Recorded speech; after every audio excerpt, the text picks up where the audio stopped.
everybody, it's me, Jacob, and today I'm here to talk to you about creativity. Creativity is imagining what you could do because you were made in God's image. There are so many different artistic ways to be creative, and today I hope to demonstrate just how creative I am in the culinary arts. Now you might be thinking, oh, hey Jacob, what are the culinary arts? And that's totally okay because I had to look it up too. I had no idea. So allow me to elucidate. I had to look that word up too. Okay. Basically, it's this. I'm making chocolate. Yes! Ugh. You see, I started thinking, I know I'm creative because I was created in the image of God, but what if drawing and sculpting and, art stuff isn't my thing? What if chocolate making was my thing, my purpose? And time for the last thing, the cocoa powder.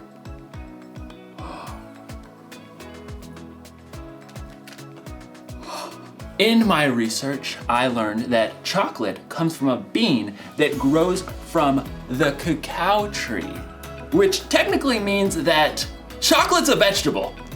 True story. Oh, this looks so good. Bon appetit. That is so good. I think I've really discovered what my purpose is. Chocolatey goodness. It's like in today's story. God had a purpose for a woman named Esther, and you're going to find out if she discovered her purpose before it was too late. Time to check the old recipe book. Oh, let's see. Chill for 4 hours. Chill for 4 hours. No, I'm kidding, obviously. It means to put it in the freezer. Just, duh. I had to look it up. And I spent 2 hours in the freezer before I realized that it meant the chocolate and not me. So, see you soon.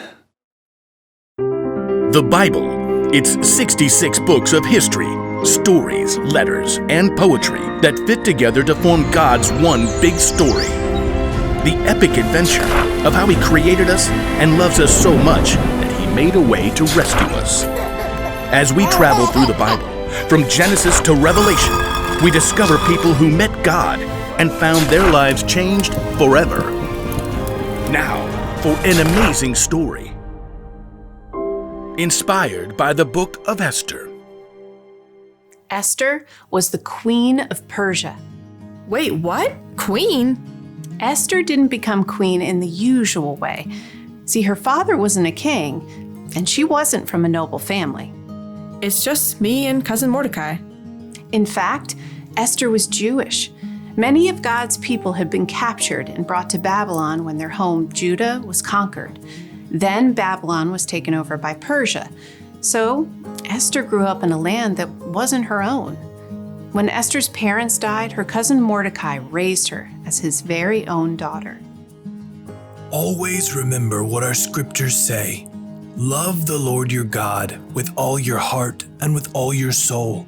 Love Him with all your strength. One day, a new king named Xerxes came to power in Persia. He was so impulsive that he actually fired his queen, Vashti, simply for refusing to show up at a wild party. She will never see me again. When Xerxes had finally calmed down, he had realized he now had no queen. I have no queen. He would have to find a new one. I must find a new one. So the king decided to hold a contest. He ordered his officials to gather the most beautiful young women in the land and put them through an entire year of beauty treatments. Esther was one of those girls chosen.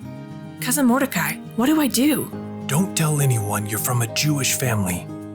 I have chosen my new queen. Drum roll. My new queen is Esther. Me? Assume the queenly royal crown. I might have to resize it. Just as Xerxes had so impulsively switched queens, he also promoted a royal official named Haman higher than all of the other nobles in the kingdom. Bow to me, you fools! Haman was delighted when all of the officials outside the palace bowed low before him. When he discovered that Mordecai refused to bow, he was enraged. You have to bow! Somebody make him bow! Haman was so angry. He made a plan to destroy not only Mordecai, but all the Jews in the land. He laid it out for the king. Your Majesty, these Jews live differently than everyone else. They don't obey your laws. Fiddlesticks! That's just wrong. Precisely. Give the order to destroy them. Consider it done.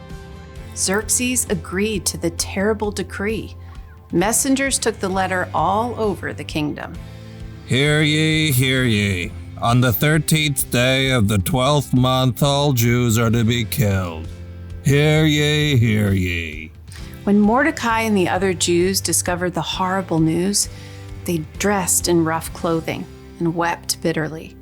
Mordecai sent a message to Esther in the palace, telling her what Haman had done.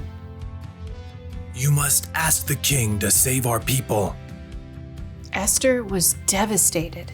She sent a response to her cousin.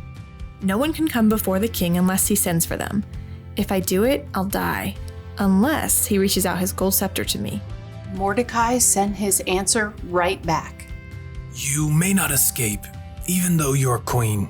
Who knows? It's possible that you became queen for just a time like this. He's right. Here, tell this to Mordecai. Gather all the Jews. Don't eat anything for 3 days. I and my servants will fast too. Then I'll go to the king. Esther faced an impossible dilemma, but she took 3 days to prepare her heart and her mind. Bring my most beautiful royal robes. Heart racing, Esther entered the throne room. Across the long hall, she saw the king seated high on the throne. Breathless, she waited for him to see her. Please, please, please. The king looked up, his dark eyes locked on Esther's face. And then he smiled. He reached out his golden scepter. Thank God.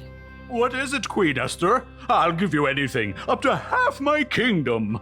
Esther could have made her request right away, but she knew she would have a better chance if she made the king curious. King Xerxes, if it pleases you, come to a feast I prepared today. Oh, and bring Haman.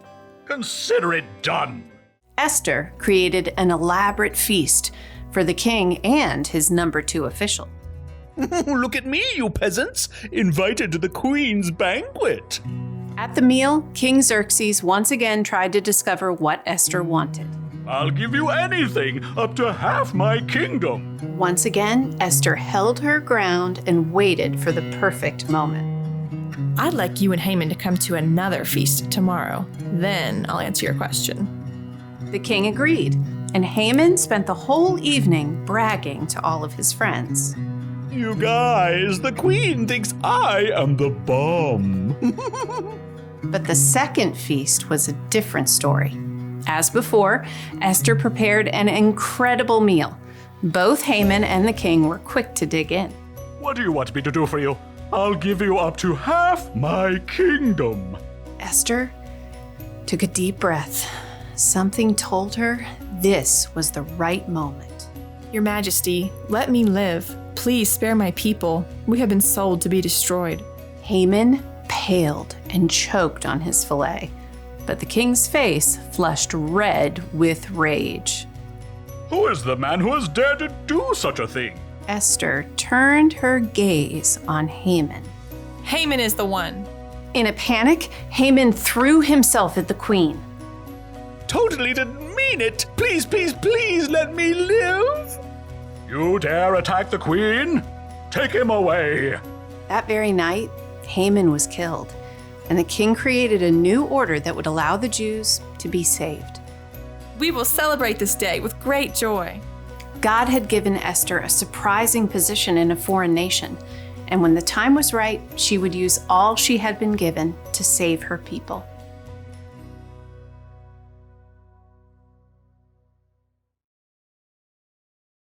God always has a purpose. He had a purpose for Queen Esther when he put her in the right place at the right time to save her people. He had a purpose when he sent Jesus to pay for the sins of the world. And here's something you may not know. God made you for a purpose. It's true. Now, you may not have to save a bunch of people from total destruction. I don't know, or maybe you will. Who knows what God has planned for you? But I do know God has a plan and a purpose for your life, whether it be big or small. So think about it. What's your purpose? Is there something you like to do more than anything else? Like baking, or organizing, or juggling. Maybe what you like to do has something to do with your purpose. Or what about this? Is there something that you care about more than anything else? Like animals, or taking care of people, or keeping the planet clean? Maybe those things have something to do with your purpose. Whatever it is, here's the one thing to remember. God created you for a purpose. Actually, I think it would be safe to say purposes. Maybe it's something giant, like Esther, or maybe something simple, like chocolates. Didn't get it. So close, gonna keep trying. Yes! Purpose!